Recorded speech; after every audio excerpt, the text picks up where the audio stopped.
নমস্কার, আমি অভিজিৎ চন্দ্র। নিউজ 18 বাংলার ফেসবুক লাইভে আপনাদের সবাইকে স্বাগত জানাই। আরজিকর হাসপাতালে জুনিয়র ডাক্তার তার ধর্ষণ এবং খুন, সেই ঘটনা গোটা বাংলাকে যেমন নাড়িয়েছিল, দেশের বিভিন্ন প্রান্তে বিক্ষোভ হয়েছিল, এমনকি দেশ ছাড়িয়ে বিদেশের মাটিতেও মানুষ গর্জে উঠেছিল। আর সেই ঘটনায় সঞ্জয় রায়, কলকাতা পুলিশের সিভিক ভলেন্টিয়ার সঞ্জয় রায়, তাকে গ্রেপ্তার করেছিল কলকাতা পুলিশ। পরবর্তীকালে সিবিআইও তাকে একমাত্র অভিযুক্ত বলেই চিহ্নিত করে। সেই আরজিকরের ঘটনায় আজকে আর কিছুক্ষণের মধ্যে শিয়ালদহ আদালতে রায় ঘোষণা হবে। তবে এই ঘটনাকে নিয়ে একদিকে একদল বলছেন যে সঞ্জয় রায়কে বলির পাঠা করা হয়েছে, দোষী আরও অনেকে আছে, অভিযুক্ত আরও অনেকে আছে, যাদেরকে আড়াল করা হচ্ছে। আর অন্যদিকে এই মুহূর্তে বাংলা পক্ষ বলে একটি সংগঠন, তারা বিক্ষোভ দেখাচ্ছে আদালতের বাইরে। তাদের বক্তব্য, সঞ্জয় রায়কে ফাঁসি দিতে হবে। সরাসরি দেখাচ্ছি সেই ছবি।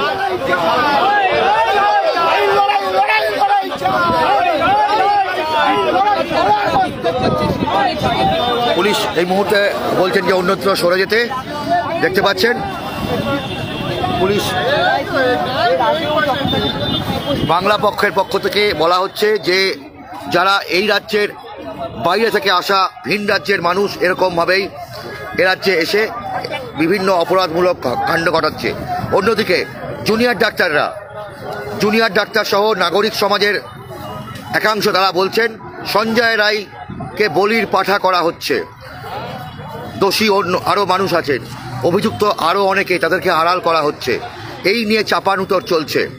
আর কিছুক্ষণ পরে জুনিয়র ডাক্তাররা তারা শিয়ালদহ আদালতের বাইরে যেমন বিক্ষোভ দেখাবেন, তেমনভাবেই অভয়া মঞ্চ, বিভিন্ন সংগঠনকে নিয়ে অভয়া মঞ্চ তারাও বিক্ষোভ দেখাবেন যে শুধু সঞ্জয় রায় নয়, আরও অনেক অপরাধী আছে এই আরজিকর ঘটনার পেছনে, এবং তাদেরকেও গ্রেপ্তার করতে হবে। এবং এই মুহূর্তে দেখতে পাচ্ছেন একদিকে শিয়ালদহ আদালত, এই শিয়ালদহ আদালতের বাইরে এই মুহূর্তে বাংলা পক্ষ বলে একটি জাতীয়তাবাদী সংগঠন, সেই বাংলা পক্ষ তারা বিক্ষোভ দেখাচ্ছিলেন। তবে পুলিশ বলেছে যে যা করা হবে নিরাপত্তা বলয়ের বাইরে গিয়ে এই বিক্ষোভ প্রদর্শন করতে হবে। এবং এই মুহূর্তে দেখতে পাচ্ছেন যে নিরাপত্তা বলয় করা হয়েছে, সেই নিরাপত্তা বলয়ের বাইরে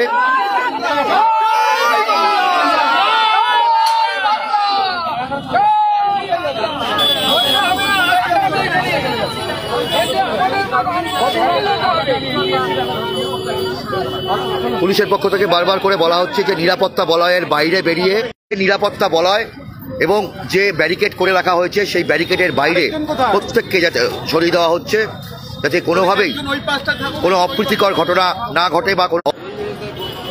সরাসরি সেই ছবি আপনাদেরকে আবারও দেখাচ্ছি।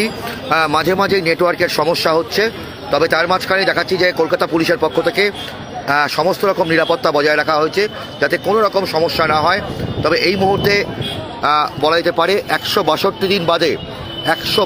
দিন বাদে বহু প্রতীক্ষিত আরজিকর মামলার রায় ঘোষিত হতে চলেছে। 2024 অর্থাৎ গত বছর 9ই আগস্ট প্রাক্তন মুখ্যমন্ত্রী বুদ্ধদেব ভট্টাচার্যের শেষ যাত্রার দিন, শেষ যাত্রার দিন, অর্থাৎ গত বছর 2024-এর 9ই আগস্ট রাজ্যের প্রাক্তন মুখ্যমন্ত্রী বুদ্ধদেব ভট্টাচার্যর শেষ যাত্রার দিন আরজিকর হাসপাতালে যে জুনিয়র ডাক্তারের দেহ উদ্ধার হয়েছিল এবং পরবর্তীকালে জানা গিয়েছিল যে ধর্ষণ করে খুন করা হয় সেই জুনিয়র ডাক্তারকে, এবং তারপরেই গোটা রাজ্য উত্তাল হয়ে উঠেছিল, রাত দখলের ডাক দেওয়া হয়েছিল। জুনিয়র ডাক্তাররা আমরণ অনশনে বসেছিলেন সল্টলেকে স্বাস্থ্য ভবনের সামনে। দিনের পর দিন ধরে অবস্থান বিক্ষোভে সামিল হয়েছিলেন জুনিয়র ডাক্তাররা, এবং সেই ঘটনায় সিভিক ভলেন্টিয়ার সঞ্জয় রায়কে গ্রেপ্তার করা হয় কলকাতা পুলিশের পক্ষ থেকে। যদিও আন্দোলনকারী জুনিয়র ডাক্তারদের বক্তব্য ছিল সঞ্জয় রায়কে বলির পাঠা করা হচ্ছে, আসল অপরাধী অন্যত্র রয়েছে এবং তাদেরকে আড়াল করা হচ্ছে। এবং এই ঘটনায় আজকে শিয়ালদহ আদালতে আর কিছুক্ষণ পরে বিচারক, নগর দায়রা বিচারক অনির্বাণ দাস, তিনি রায় ঘোষণা করবেন যে দোষী না নির্দোষ সঞ্জয় রায়। তবে বাইরে কিছুক্ষণের মধ্যে জুনিয়র ডাক্তারদের বিক্ষোভ কর্মসূচি হবে, পাশাপাশি অভয়া মঞ্চ তারাও বিক্ষোভ দেখাবে। তবে যে ঘটনা 5 মাস 9 দিনের মাথায় এই ধৃত সিভিক ভলান্টিয়ার সঞ্জয় রায়, তাকে সিবিআইও দোষী সাব্যস্ত করেছে এবং একমাত্র অভিযুক্ত হিসাবে চিহ্নিত করেছে। সমস্ত ঘটনা অর্থাৎ কি হচ্ছে না হচ্ছে সেই সমস্ত ঘটনাই আমরা আপনাদের সামনে তুলে ধরবো, সত্যনিষ্ঠভাবে এবং তথ্যনিষ্ঠভাবে তুলে ধরবো। শিয়ালদহ আদালতে কি চলছে, কি কখন সঞ্জয় রায়কে নিয়ে আসা হবে এটুকু জানা যাচ্ছে। আরও প্রায় ঘন্টা খানেক লাগবে সঞ্জয় রায়কে আনতে শিয়ালদহ আদালতে। প্রেসিডেন্সি সংশোধনাগারে রয়েছেন ধৃত সঞ্জয় রায়। ফলে এই সমস্ত খবরের আপডেট আপনাদের কাছে আমরা দিতে থাকবো। আরজিকর হাসপাতালের জুনিয়র ডাক্তার, মহিলা জুনিয়র ডাক্তারের ধর্ষণ এবং খুন গোটা রাজ্যকে নাড়িয়ে দিয়েছিল। ঠিক 162 দিন আগে, 5 মাস 9 দিন আগে আরজিকরের ঘটনা নাড়িয়ে দিয়েছিল গোটা রাজ্যকে, আর তার সঙ্গে গোটা দেশকেও।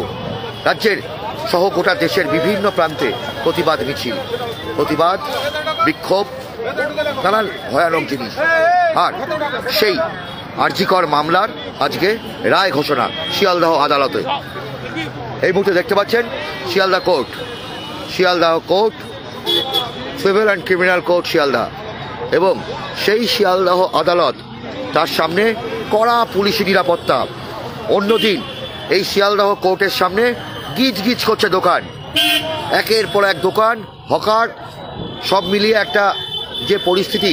আর আজকে এই কোর্টের সামনে রাস্তাটা দেখুন, একদম ফাঁকা, গোটা এলাকাটা সম্পূর্ণ ফাঁকা এবং ব্যারিকেড করে রাখা হয়েছে। প্রচুর উৎসুক মানুষ এখন থেকেই ভিড় করেছেন। তবে আর কিছুক্ষণ পরেই বেলা 2টোর সময় West Bengal junior doctors forum, রাজ্যের জুনিয়র ডাক্তারদের যে সংগঠন, তারা বিক্ষোভ কর্মসূচির ডাক দিয়েছে এই শিয়ালদহ কোর্টের সামনে। তাদের বক্তব্য, সিভিক ভলেন্টিয়ার সঞ্জয় রায়, তাকে বলির পাঠা করা হচ্ছে, আসল দোষী অন্য।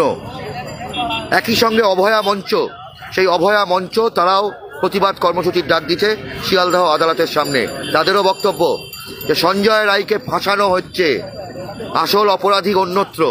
তবে এখনো পর্যন্ত এই 162 দিন পরে 2024 অর্থাৎ গত বছরের 9ই আগস্ট প্রাক্তন মুখ্যমন্ত্রী বুদ্ধদেব ভট্টাচার্যের শেষ যাত্রার দিন যে ঘটনা নাড়িয়ে দিয়েছিল আমাকে, আপনাকে, সবাইকে, যে এই রকম ঘটনাও যে ঘটতে পারে এই বাংলার বুকে, যে ঘটনা গোটা কলকাতা কেন, গোটা রাজ্য, গোটা দেশকে নাড়িয়ে দিয়েছিল, এমনকি বিশ্বের বিভিন্ন প্রান্তে প্রতিবাদ বিক্ষোভ হয়েছিল। সেই আরজিকর মামলার বহু প্রতীক্ষিত রায় আজকে শিয়ালদহ আদালতে নগর দায়রা বিচারক অনির্বাণ দাস সেই রায় দেবে, রায় ঘোষণা করবে। প্রেসিডেন্সি সংশোধনাগার থেকে সঞ্জয় রায়কে নিয়ে আসা হবে এই শিয়ালদহ কোর্টে। গত 11ই নভেম্বর চার্জশিট জমা পড়ে এবং তারপর থেকেই সাক্ষ্য শুরু হয়। মোট 50 জন সাক্ষী দেয়। যে ধর্ষিত খুন হওয়া চিকিৎসক তরুণীর বাবা সহ সিবিআই আধিকারিকরা, গোয়েন্দা দপ্তর, পুলিশের আধিকারিকরা, তার সহপাঠীরা, তারা সাক্ষ্য দেয় এবং সেই সাক্ষ্যের ভিত্তিতে সিবিআইও বলেছে যে একমাত্র দোষী সেই চার্জশিটই দেওয়া হয়েছে এই সিভিক ভলান্টিয়ার সঞ্জয় রায়ের বিরুদ্ধে। যদিও জুনিয়র ডাক্তারদের একাংশ এবং নাগরিক সমাজের একাংশ বলছেন সঞ্জয় রায়কে সিভিক ভলান্টিয়ার হিসাবে তাকে ফাঁসানো হয়েছে, স্কেপগোট, বলির পাঠা করা হয়েছে সঞ্জয় রায়কে। তবে সেই নিয়েই এখন তরজা তুঙ্গে। তবে তার মাঝখানেই আজকে শিয়ালদহ আদালতে এই বহু প্রতীক্ষিত আরজিকর মামলার রায় ঘোষণা হচ্ছে ঠিক 162 দিন বাদে, 5 মাস 9 দিন বাদে শিয়ালদহ আদালতের রায়। আমরা অবশ্যই আপনাদেরকে সেই রায়ের সমস্ত তথ্য জানাতে থাকবো।